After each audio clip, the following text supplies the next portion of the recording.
Hey, how's it going, guys? This is my Hell in a Cell review, my thoughts on the show. I just finished watching the show, and it was a pretty good pay-per-view, especially the ending, which I'll get to at the end of this video. Yeah, this is the first time I do a review or my thoughts on a pay-per-view, like, straight after, but whatever. There's always a first for everything.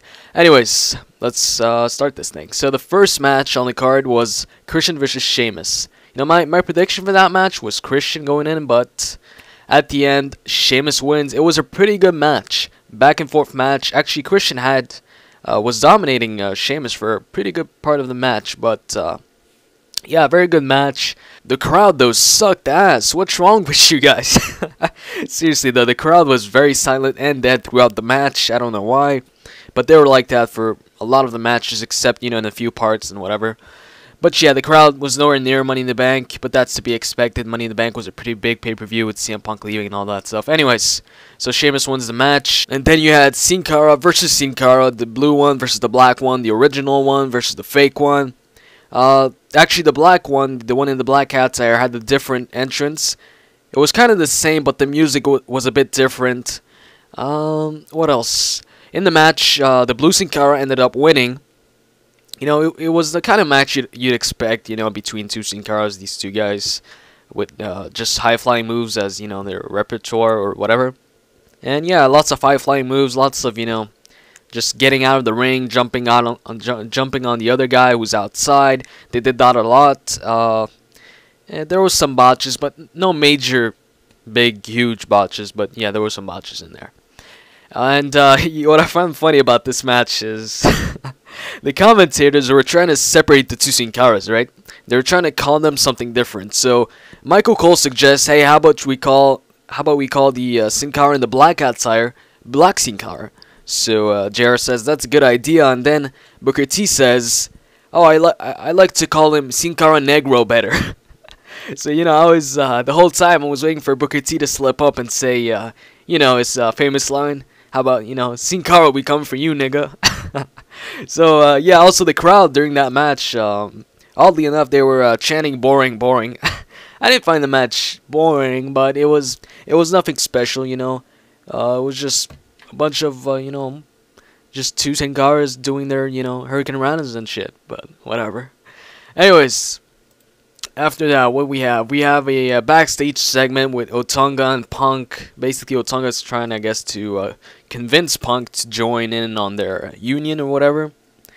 And says, I'm a Harvard graduate, blah, blah, blah. Nothing special, you know, in this segment, but Punk, you know, tells Otunga basically to, you know, buzz off or whatever. And then a match that wasn't announced, Air Boom versus Swagger and Ziggler. I had a feeling that they might do this match, and they did.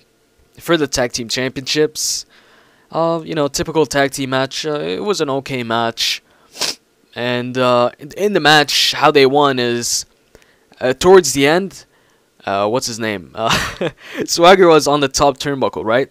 And Evan Bourne was the legal guy. So Dolph Ziggler picked up Evan Bourne. He tried to put him up on Swagger's shoulders. And Swagger, by the way, was on the top turnbuckle. But then Evan Bourne counters that into a Hurricane Rana pinfall. And while he does that, Kofi Kingston pulled Dolph Ziggler out of the ring for the pin, you know, so Evan Bourne can get the pin. And yeah, that's it. That's how they won the match.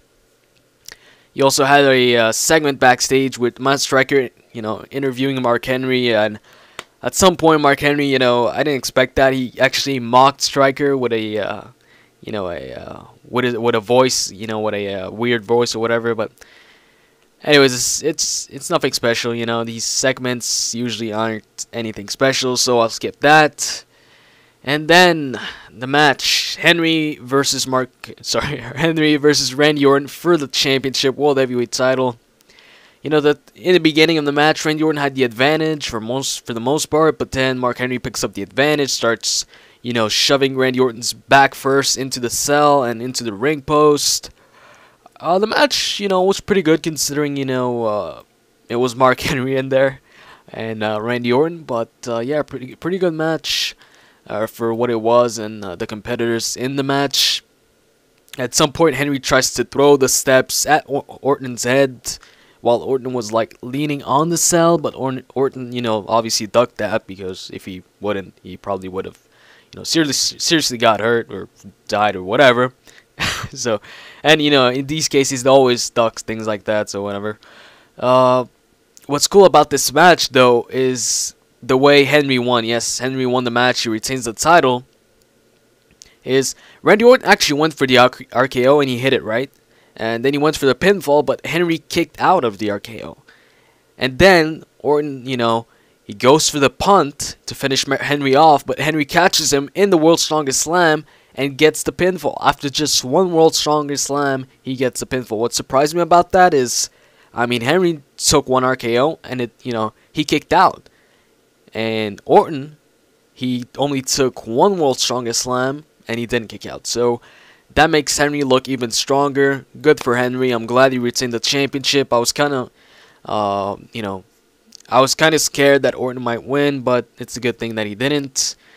And after the match, when the cell actually goes up, Henry, comes back to the ring and starts attacking Orton. He hits the World's Strongest Slam, and then he, picks up the steel chair, goes to break Randy Orton's leg, but Randy Orton, actually ducks. So Henry is unsuccessful in that, and then he starts hitting Henry with the chair. Henry runs off, but Orton follows him, keeps hitting him with the chair. But at the end, Henry, I think he kicks Orton in the balls or something, and then runs away. And then this was pretty cool, by the way. Cody Rhodes comes out. He cuts his usual promo, but then he starts talking about the IC title, and he says this IC title, the one he had, should be put to rest. So then he actually takes the IC title, he puts it in a paper bag that one of his baggers, is holding. And he takes out a new IC title. Well, not a new one, but the old IC title. You guys remember the IC title, the white one? The white belt? That's the one he takes out. The classic Intercontinental Championship. That was pretty cool, pretty awesome moment. He says, all the greats held this championship, and he's gonna, he's gonna hold it with pride and all that stuff. And he says, then he ends up saying, I'm gonna defend it against anyone, anytime, anywhere. And when a heel says that, somebody's gonna come out and challenge him for the title right there. So nobody comes out, no wrestler comes out, but John Laurinaitis comes out and he says, Triple H told me to come here and that you have to defend your title against this man. And then John Morrison comes out. They have a match, pretty good match.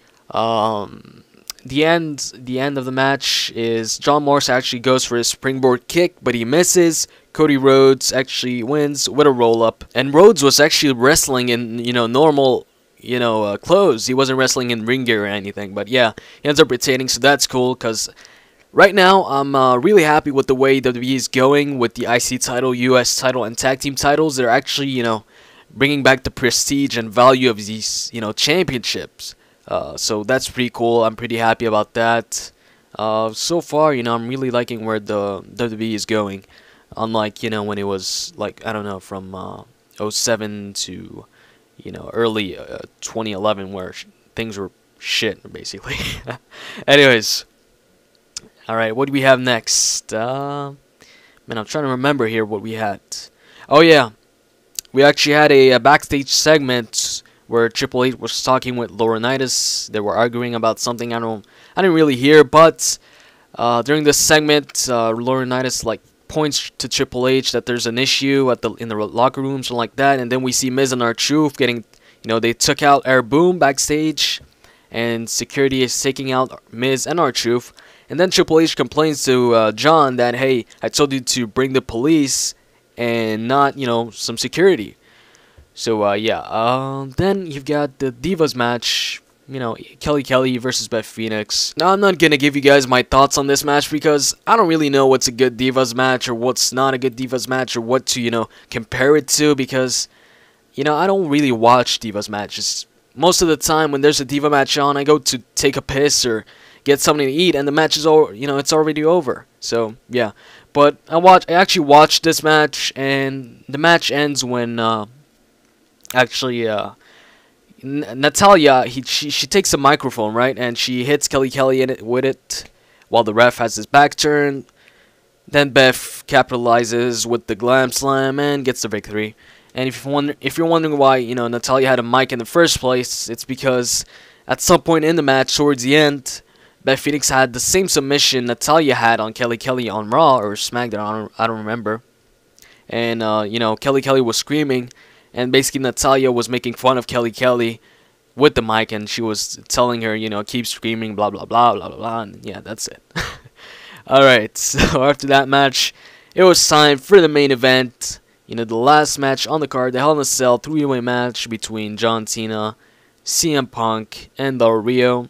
Great match. I thought that was the better Hell in a Cell match in the card. It was better than the Henry versus Randy Orton match, as they used tables and chairs and stuff like that. And, at some point in the match, CM Punk's back was actually bleeding. CM Punk takes out a table. At some point, Del Rio back suplexes Cena onto a chair, but the chair was actually, set up, so somebody can actually sit on it, but he back suplexed Cena on that. That looked like it hurt. Also, Del Rio used the chair the most. I mean, he took out Cena and Punk with the chair, pulled out some unique stuff. They all got their finishers in, and actually, Del Rio, at some point, he took out Cena and CM Punk with the chair, and then he puts the chair on top of Cena, right? Cena's laid down, he puts the chair on him, and then he takes CM Punk and lays CM Punk on top of Cena, so it's kind of a sandwich, right? Like, Cena and Punk are the bread, and the chair, is the meat or whatever, so... Then he climbs up the turnbuckle and hits a senton on both of them, so that was pretty, unique. What else? At some point in the match, actually, well, by the way, when CM Punk and John Cena hit their finishers, Del Rio was the one to break the pin each time. And also, at some point, CM Punk climbs the turnbuckle to go for the Macho Man elbow drop, but Del Rio pushes him off, and Punk falls through the table, the same table that he set up.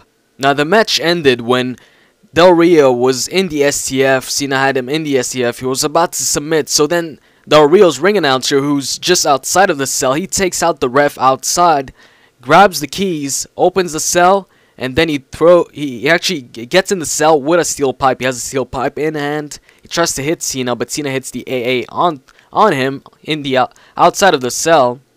And then Del Rio picks up the steel pipe. He hits Cena with it. And then he locks the steel cage door. Not the steel cage, but the Hell in a Cell door, right? And Cena's still outside. So now Cena's outside. He can't do anything. He can't get in because Del Rio actually locked the cell door afterwards. The finish comes when CM Punk has Del Rio set up for to go to sleep. But then Del Rio still has a steel pipe in hand. He hits him once in the stomach. And then he hits him in the head for the pinfall. And Del Rio actually retains... Well, he wins back the championship the next pay-per-view. Well, Hell in a Cell. He lost it at Night of Champions.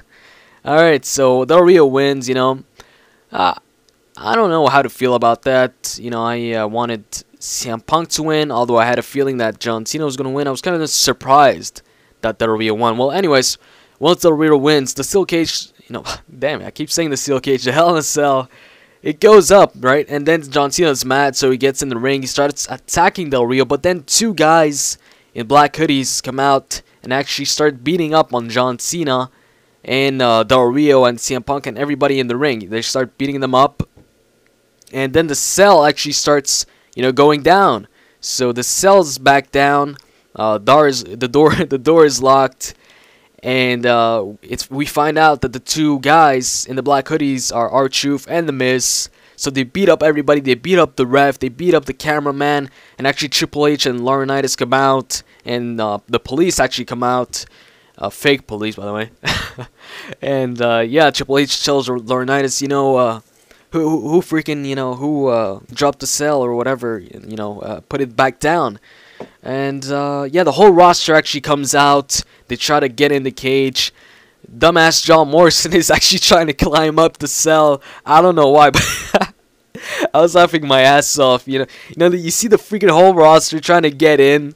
Normally, they're all shaking the cage, and freaking John Morrison is climbing the cell. I don't know why. There's no opening.